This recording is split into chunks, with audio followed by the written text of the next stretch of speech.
សូមលោកអ្នកជួយចុច like និងជួយចុចសញ្ញាកណ្ដឹងដើម្បីទទួលបាននូវវីដេអូថ្មី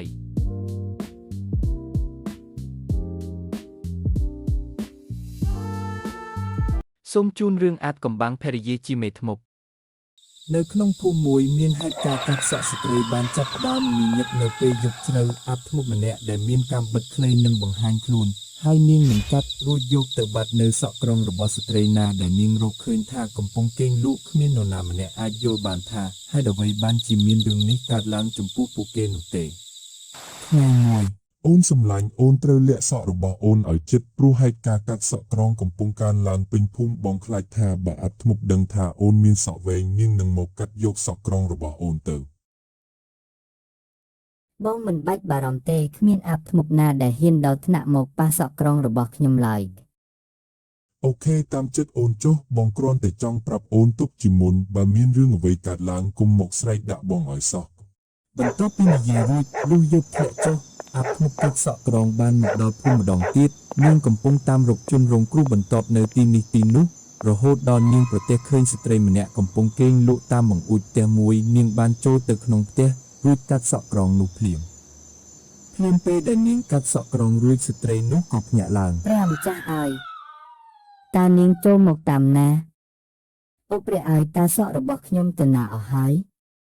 ខ្ញុំស្លាប់មិនខានទេពេលនោះអាប់ធ្មប់ក៏បានហោះចេញពីទីនោះហើយស្ត្រីនោះព្យាយាមដេញតាមប៉ុន្តែអាប់ធ្មប់បានបាត់ខ្លួនទៅក្នុងភាពងឹតដោយដឹងរឿងនេះប្តីរបស់នាងក៏បានមកដល់តាមក្រោយប្រពន្ធរបស់គាត់មានរឿងអ្វីកើតឡើងមីណាម៉ៃណាហើយអ្វីបានជាអូនរត់មកទីនេះទាំងយប់ជ្រៅបែបនេះមានរឿងហើយអាប់ធ្មប់កាត់សក់ក្រុងរបស់ខ្ញុំបាត់ហើយខ្ញុំមិនដឹងថានាងបាត់ទៅណាទេក្នុងភាពងឹតអូព្រះអើយតើមានរឿងអ្វីកើតឡើងហ្នឹងតើអូនមិនអីទេតើនាងបានធ្វើឲ្យអូនមានរបួសដែរទេ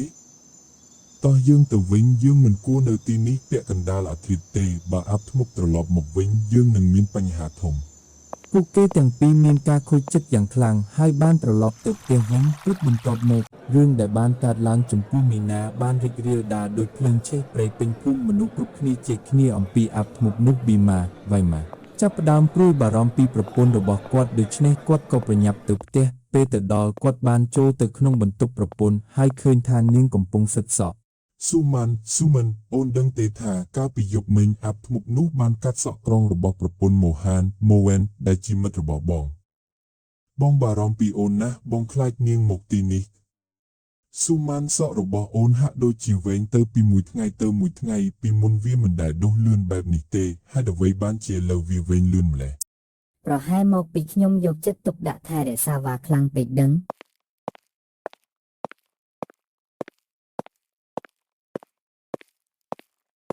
បន្ទាប់មកប៊ីម៉ាបានទៅដល់ផ្ទះរបស់ម៉ូហានបងម៉ូហានសុខទុក្ខយ៉ាងណាដែរ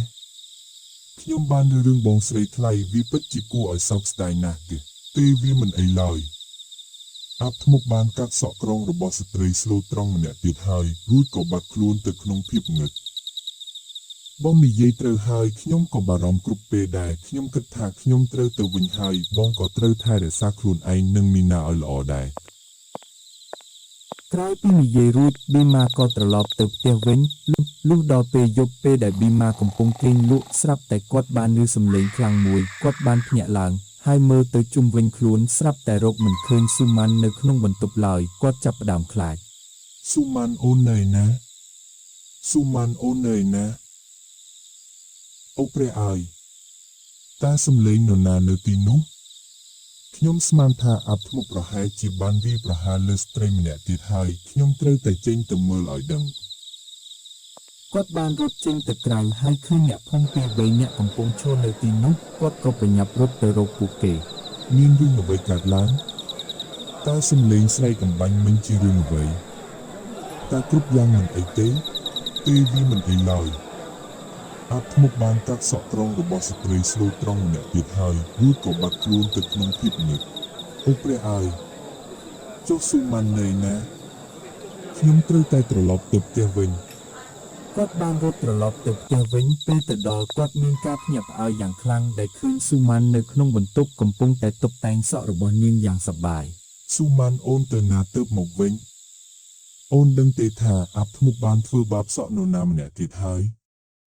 តើអូនមិនខ្លាចនាងតតែសោះមែនទេ ស៊ូម៉ានបានធ្វើមិនដឹងមិននៅចំពោះប៊ីម៉ាហើយបន្តតុបតែងសក់របស់នាងយ៉ាងរីករាយប្រវែងសក់របស់នាងពេលនេះគឺកាន់តែវែងជាងមុនទៅទៀត តើនេះជាអ្វីស៊ូម៉ាន់សក់របស់អូនវែងជាងមុនត្រឹមតែមួយថ្ងៃប៉ុណ្ណោះ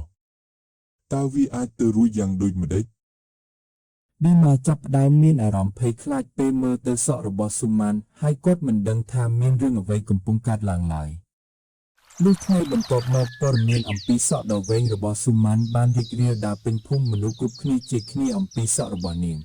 បងប្រុសរាល់ពេលដែលអាបធ្មប់កាត់សក់ក្រងរបស់នរណាម្នាក់ប្រវែងសក់របស់ប្រពន្ធប៊ីម៉ាក៏កើនឡើងដែរខ្ញុំគិតថាប្រពន្ធរបស់គាត់នឹងហើយគឺជាអាបធ្មប់ប្រមាញ់សក់ពិតប្រាកដ ប៊ីម៉ាបានលើការសន្ទនារបស់អ្នកភូមិគាត់មិនដឹងថាត្រូវធ្វើដូចម្តេចឡើយទើបគាត់ស្វែងរកជំនួយពីមិត្តរបស់គាត់គឺម៉ូហាន ម៉ូហានខ្ញុំគិតថាស៊ូម៉ាន់គឺជាអាបធ្មប់ដែលតាមកាត់សក់ក្រងនៅក្នុងភូមិហើយអ្វីបានជាបងនិយាយបែបនេះព្រោះរាល់ពេលដែលអាបធ្មប់កាត់សក់ក្រងនរណាម្នាក់សក់របស់ស៊ូម៉ាន់កាន់តែវែងហើយនៅពេលអាបធ្មប់វាប្រហារកាលពីយប់មិញស៊ូម៉ាន់មិនបាននៅលើព្រែទេបន្ទាប់មកនាងក៏ត្រឡប់មកពីណាក៏មិនដឹងបើរឿងនេះជាការពិតយើងត្រូវតែធ្វើអ្វីមួយហើយយប់នេះបងធ្វើពុតជាគេងលក់ទៅហើយភ្លាមពេលដែលស៊ូម៉ាន់ចេញទៅក្រៅយើងនឹងតាមនាងទៅដើម្បីឲ្យដឹងការពិតបងម៉ូហានបងមកផ្ទះខ្ញុំជាមួយខ្ញុំដែលមកបងពួននៅទីនោះដោយសម្ងាត់រួចយើងនឹងចាប់នាងឲ្យបាននៅនឹងកន្លែងតែម្ដងតោះយើងទៅ បន្ទាប់មកពួកគេទាំងពីរបានត្រឡប់ទៅផ្ទះរបស់ប៊ីម៉ាវិញម៉ូហានបានពួននៅពីក្រោយទូសម្លៀកបំពាក់នៅពេលយប់បៃម៉ាបានធ្វើពុតជាដេកលក់យ៉ាងស្កប់ស្កល់មិនយូរប៉ុន្មានស៊ូមិនក៏ភ្ញាក់ឡើងហើយដើរចេញពីផ្ទះបាត់ទៅហើយមិននិយាយខ្សឹបថា ดูមើលចុះស៊ូមិនបានចេញទៅក្រៅផ្ទះបាត់ហើយ ពួកគេទាំងពីរនាក់ក៏ចាប់ផ្ដើមលួចដើរតាមនាងពីក្រោយបន្តិចក្រោយមកស៊ូមិនក៏បានប្រែកាយទៅជាមេធ្មប់ហើយចាប់ផ្ដើមមើលឆ្វេងមើលស្ដាំដើម្បីតាមរកចំណីរបស់នាងម៉ូអិនភ្ញាក់ផ្អើលយ៉ាងខ្លាំង អ្វីដែលឯងសង្ស័យគឺជាការពិតមែនប្រពន្ធរបស់ឯងគឺជាមេធ្មប់តើយើងគួរធ្វើអ្វីឥឡូវនេះនាងប្រកាសជាចេញទៅរកចំណីហើយបើយើងមិនខាត់នាងទេនាងនឹងកាត់សក់ចង្រៃរបស់នរណាម្នាក់ទៀតមិនខាន វាមកសួរដោយចម្ងល់ ក៏ប៉ុន្តែបងប្រុសម៉ូវែនហេតុអ្វីបានជាបងថ្លៃស្រីដែលកាត់សក់គ្រប់គ្នាអីចឹង ម៉ូអិនតប ក៏ខ្ញុំមិនដឹងទេចាំសួរនាងខ្លួនឯងទៅពេលយើងជួបនាងតោះតាមនាងទៅ ពួកគេបន្តតាមនាងមួយសន្ទុះរហូតដល់មេធ្មប់នោះឈប់រួចនាងក៏ពិនិត្យមើលរកគោលដៅបន្តភ្លាមនោះមេធ្មប់ក៏ឃើញផ្ទះមួយហើយក៏ដើរចូលទៅនាងបានឃើញស្ត្រីម្នាក់នៅក្នុងនោះម៉ូហែននិយាយ បងវ៉ៃម៉ាបងថ្លៃស្រីចូលទៅក្នុងផ្ទះនោះហើយតើយើងគួរធ្វើម៉េចអាឡងងបងថ្លៃស្អីទៀតពេលនេះនាងមិនមែនជាបងថ្លៃអញទេនាងគឺជាមេធ្មប់យើងត្រូវតែតាមនាងឲ្យជាប់នៅយប់នេះ ភ្លាមនោះវ៉ៃម៉ានិងម៉ូហែនក៏សម្រុកចូលទៅដល់ទីនោះវ៉ៃម៉ាស្រែក ឈប់ភ្លាមស៊ូមិនខ្ញុំមិនអនុញ្ញាតឲ្យអ្នកធ្វើបែបនេះទេណែមេធ្មប់ឈប់ពេលឥឡូវនេះបើមិនអីចឹងទេយើងនឹងសម្លាប់ឯងស៊ូមិនរឿងនេះមិនត្រឹមត្រូវទេអ្នកត្រូវតែឈប់ភ្លាម មេធ្មប់សើចចំអក អាមនុស្សល្ងងខ្ញុំមិនមែនជាស៊ូមិនរបស់ឯងទេខ្ញុំគឺជាមេធ្មប់ខ្ញុំគ្រាន់តែត្រូវការសក់បន្តិចទៀតប៉ុណ្ណោះនោះខ្ញុំនឹងក្លាយជាអ្នកដែលមានអំណាចបំផុត ខណៈពេលដែលវ៉ៃម៉ាកំពុងនិយាយបញ្ឆោតមេធ្មប់ឲ្យរវល់ស្ដាប់ម៉ូវែនក៏បានលួចទៅពីក្រោយនាងយ៉ាងស្ងៀមស្ងាត់រួចក៏កាត់កំប៉ោយសក់ hair plate របស់មេធ្មប់នោះដាច់ខ្ពៀកមេធ្មប់ស្រែកជេរ ស្លាប់ហើយតើឯងធ្វើស្អីហ្នឹងឯងបានបំផ្លាញរាល់អ្វីដែលខ្ញុំបានខំប្រឹងធ្វើអស់រលីងហើយ នៅពេលដែលកំប៉ោយសក់ត្រូវបានកាត់ផ្ដាច់រាល់មន្តអាគមនិងអំណាចរបស់មេធ្មប់ក៏លីបាត់អស់ភ្លាមហើយស៊ូមិនក៏បានដឹងខ្លួនត្រឡប់មកជាមនុស្សធម្មតាវិញដោយរួចផុតពីការសណ្ដំរបស់ព្រលឹងមេធ្មប់ទៅ